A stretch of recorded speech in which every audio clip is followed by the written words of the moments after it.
Ô, João, eu sabia que o jogo do São Paulo seria difícil, tá? Eu sabia. O Tadieres, ele vive um bom momento lá no futebol argentino. É... E, cara, o São Paulo, ele foi infeliz, né, cara? Porque no primeiro tempo ele perde 3 jogadores machucados. E 3 jogadores, né? Rafinha, Lucas e Wellington Rato. E aí aconteceu um negócio, João, que eu quero saber a sua opinião. O que você faria? E olha que você já teve 12 horas pra pensar. E eu também. Pra pensar, pra mudar de ideia, pra ouvir outras pessoas. O Carpini não teve esse tempo. O Carpini teve que decidir na hora. E caso as pessoas não saibam como funciona a regra do futebol, ela funciona da seguinte forma, no que diz respeito às substituições. Desde pandemia e tal, que a gente tem 5 substituições. Era um negócio que era para ser temporário no futebol, mas acabou sendo efetivado. Achei legal, bacana. Só que, para evitar negócio de cera, para evitar muitas paralisações no jogo, eles limitaram o número de paradas na partida para fazer substituições. Você pode fazer 5. Se tiver prorrogação, você pode fazer mais uma. Mas são 5 substituições. Só que você só pode parar o jogo 3 vezes. No intervalo você pode mudar, não conta como paralisação, porque o jogo já está parado. Mas você só pode parar o jogo 3 vezes. Então, o que aconteceu com o nosso Thiago Carpini? Ele perde um jogador, mexe. Primeiro tempo ainda. Ele perde um segundo jogador, mexe. Já parou o jogo 2 vezes. Com 45 do primeiro tempo ainda, ele perde o Wellington Rato. E aí ele fala e toma a seguinte decisão. Vou esperar o intervalo. Porque senão eu vou fazer a terceira parada. E não vou ter como mexer o time no segundo tempo. Não vou. Acontece uma emergência, ou ele quer fazer uma mudança tática.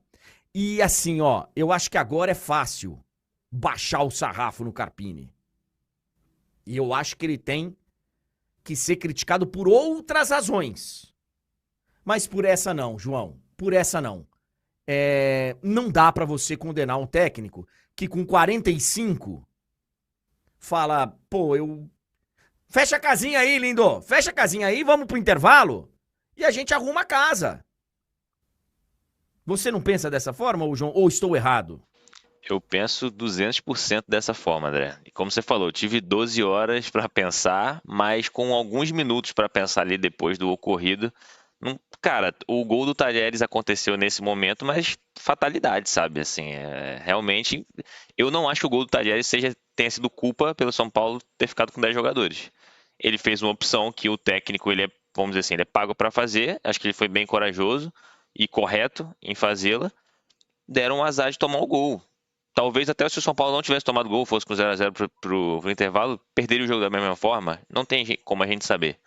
Mas eu faria a mesma coisa que ele. E até, André, só para dar mais razão ainda pro Carpini, talvez, eu não tenho dados de todas as competições, mas, por exemplo, na Champions League, se você for no site da UEFA, isso eu já fiz, enfim, por trabalhar com isso há muito tempo, você vai ver lá que os últimos 15 minutos do segundo tempo, do primeiro tempo, quer dizer, é a parte do jogo que menos sai gols. Então, se você olhasse, tipo assim, em modo geral, porque assim, ninguém quer ir pro intervalo tomando um gol no final, porque, né, você muda a estratégia, você vai ficar pensando naquilo durante 15 minutos. Então, geralmente é um momento do jogo, os últimos, de 40, 38, 40 até o final do primeiro tempo, que a galera se fecha mais, já tem menos intensidade de jogo, já estão mais cansados. Então, assim, talvez, isso é talvez, né, mas ele já até tenha pensado nisso, pô, matematicamente, estatisticamente, tem menos gols, mas tomaram, e aí, meu amigo, acontece. E aí eu ouvi também de alguns amigos. Eu estava num churrasco ontem e estava consultando as bases. Os meus amigos são paulinos estavam vendo no celular o jogo. Porque ontem o jogo ele foi só no streaming, certo? Ontem o jogo foi na Paramount. Eu não sei se passou na TV. Eu vi que meus amigos estavam assistindo no streaming. Peço perdão aqui se eu estiver passando uma informação equivocada. A gente aqui se engana também, erra também. Mas sem intenção, isso é o mais importante. E aí eu tava consultando as bases, os meus amigos, e eles falaram assim, pô, mas ali ele tinha que mandar fechar o time para não tomar o gol e tal, porque aconteceu isso, amigos, com 45 minutos, tinha lá os acréscimos, e o time com 10 acabou tomando o primeiro gol, né? Acabou tomando o primeiro gol. Pois bem, que me desculpe, velho, os amigos que estão responsabilizando o Thiago Carpini por essa. Porque quem tá falando isso, com todo carinho, com todo respeito, nunca jogou bola. Nunca jogou bola. Isso aí não precisa o técnico falar. Não precisa o técnico chegar pros caras e falar, ó, estamos com 45 minutos, com 1 a menos. Eu não vou mexer no time. Fechem a casinha aí. Porra, não precisa. O cara é jogador profissional, lá dentro mesmo. Um conversa com o outro, ó, segura aqui, ô, ei, não vai não, latera, segura aí, irmão. Volância, fecha a casinha e vamos pro intervalo. Lá a gente resolve.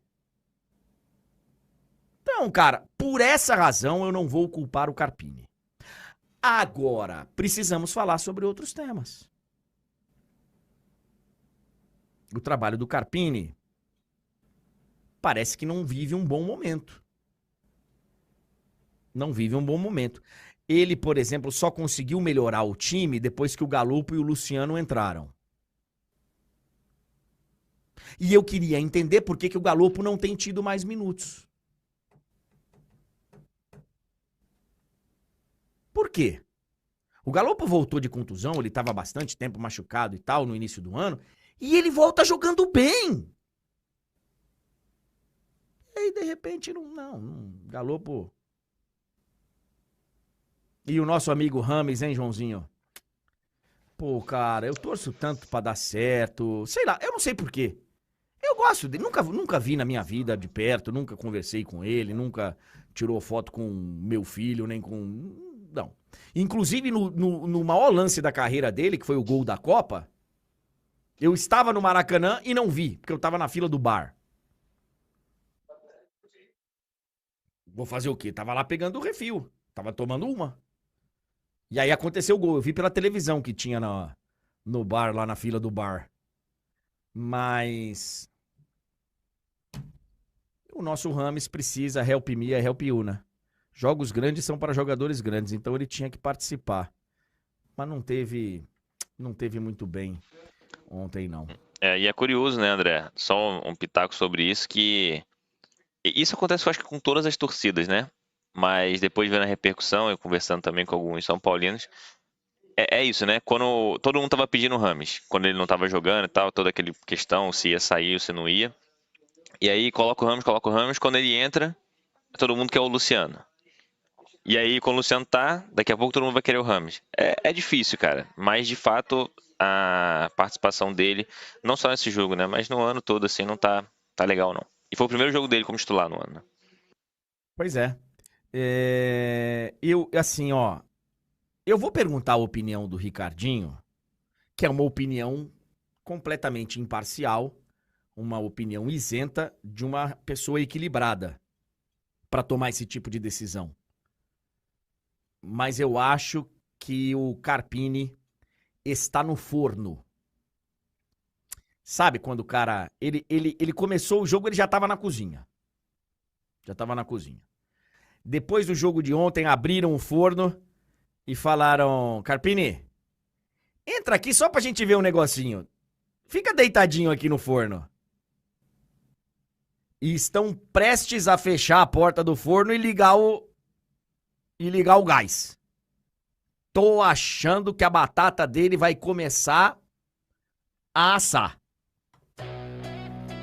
9h39.